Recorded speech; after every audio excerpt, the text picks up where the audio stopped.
Hello everyone, आपका एक बार फिर से वेलकम करते हैं आज के हमारे इस फ्रेश वीडियो पे। तो आज इस वीडियो के अंदर मैं आपके साथ डिस्कस करूंगा Nippon India Nifty mid cap 150 index fund diet growth के बारे में। तो इस म्यूचुअल फंड के बारे में आपसे के साथ 14 पॉइंट डिस्कस करूंगा।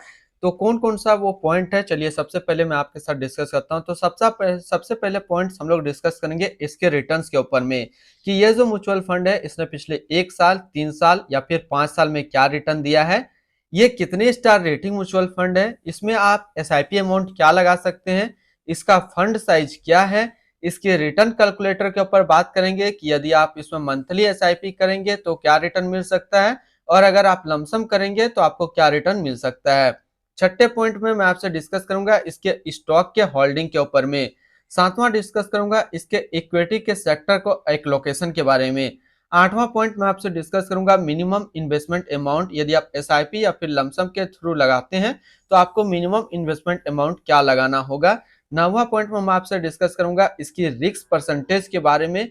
10वां पॉइंट में आपसे डिस्कस करूंगा इसके रिटर्न एंड रैंकिंग के ऊपर में, और यहीं पे आपको समझ में आएगा कि क्या हमें इस म्यूचुअल फंड के अंदर इन्वेस्ट करना चाहिए या फिर नहीं करना चाहिए। अगर आपने ऑलरेडी किया है तो क्या हम इस म्यूचुअल फंड के साथ बने रहेंगे या फिर इससे एग्जिट ले लेंगे। 11वें पॉइंट में मैं आपसे डिस्कस करूंगा इसके आसपास सिमिलर फंड्स कौन कौन सा है, यानी कि Nippon India Nifty mid cap 150 index fund diet growth के आसपास कौन कौन सा ऐसा इसके सिमिलर म्यूचुअल फंड्स हैं। 12वें पॉइंट में मैं आपसे डिस्कस करूंगा इसकी एक्सपेंस रेशियो के बारे में।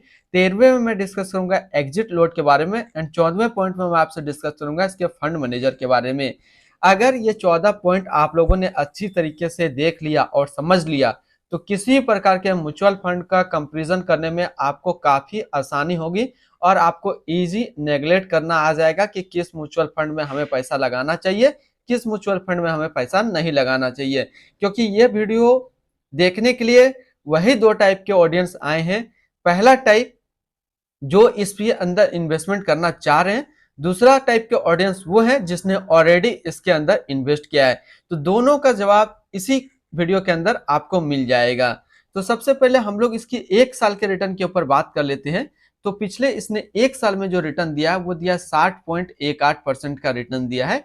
3 साल के रिटर्न के ऊपर बात करते हैं तो 3 साल में 26.24% का रिटर्न दिया है। और एनुअल रिटर्न की बात करते हैं तो एनुअल रिटर्न जो है इसका 27.20% का है। अब हम लोग इसकी एनएबी के ऊपर बात करते हैं।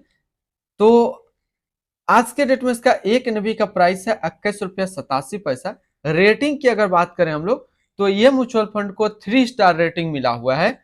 इसके अंदर एसआईपी अमाउंट जो सेट किया गया है वो 100 रुपया का सेट किया गया है, और इसका जो फंड साइज है वो है 1142 करोड़ का।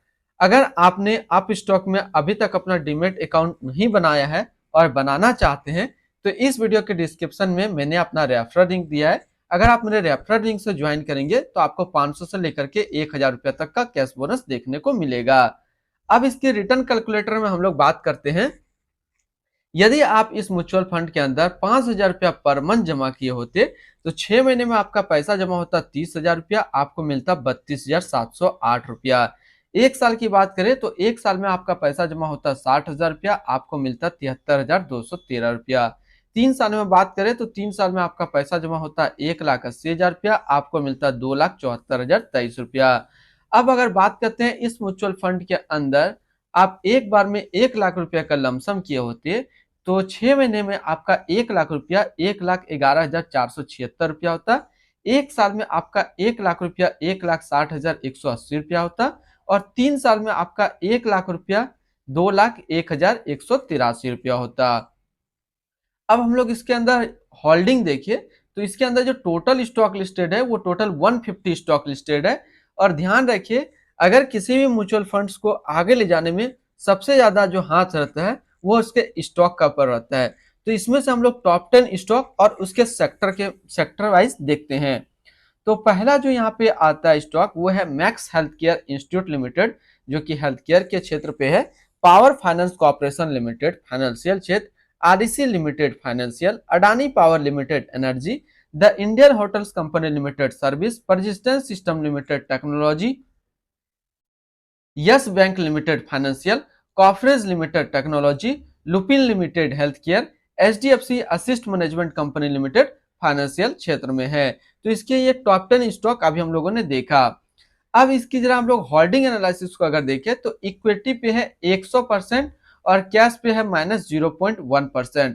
अब अगर इस इक्विटी को यदि हम लोग सेक्टर वाइज देखते हैं तो फाइनेंशियल पे है 19.5, हेल्थ केयर पे 11.5, कैपिटल गुड्स पे 8.9, अदर्स पे 8.9, ऑटोमोबाइल पे 8.5, कंस्ट्रक्शन पे 8.3, सर्विस पे 8, केमिकल पे 7.3, एनर्जी पे 7.1 और टेक्नोलॉजी पे है 7.1%।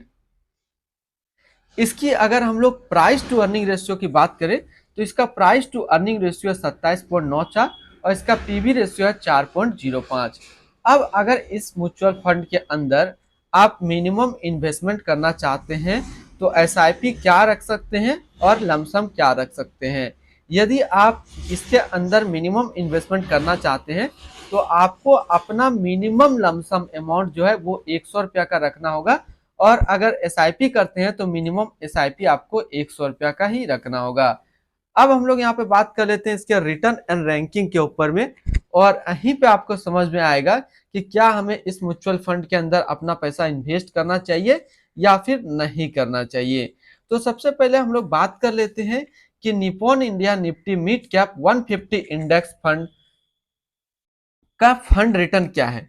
तो पिछला इसका एक साल का जो फंड रिटर्न है वो है 60.2, 3 साल में 26.2 और एनुअल है 27.2। वहीं पे इस कैटेगरी का एवरेज रिटर्न यानी कि अदर इंडेक्स म्यूचुअल फंड का जो एवरेज रिटर्न रहता है एक साल में 56 रहता है, 3 साल में 24.2 रहता है। तो यहाँ से देखा जाए तो ये अपना कैटेगरी एवरेज से भी ज्यादा रिटर्न निकाल करके दे रहा है, चाहे बात करें एक साल का चाहे बात करें हम 3 साल का।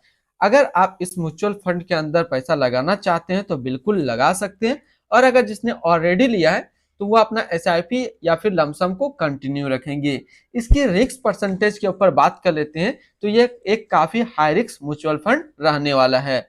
अब अगर इसके आसपास हम लोग सिमिलर फंड्स देखें तो इसके आसपास सिमिलर फंड्स है UTI Nifty 200 momentum 30 index fund direct growth, DSP Nifty 50 equal weight index fund direct growth, Bandhan Nifty 50 index fund direct plan growth, Nippon India index fund Nifty 50 plan direct growth, HDFC index fund Nifty 50 plan direct growth. तो इसके आसपास इतने सारे इसके similar funds है। अब हम लोग इसकी एक्सपेंस रेशियो के ऊपर बात करते हैं तो इसका एक्सपेंस रेशियो है 0.30% का। एग्जिट लोड की बात कर लेते हैं तो एग्जिट लोड नील है यानी कि किसी भी टाइम आप अपना पैसा यहां से निकाल सकते हैं। और स्टम्प ड्यूटी की बात करते हैं तो स्टम्प ड्यूटी है 0.005%। अब हम लोग बात कर लेते हैं इसके फंड जो है मैनेजर के बारे में।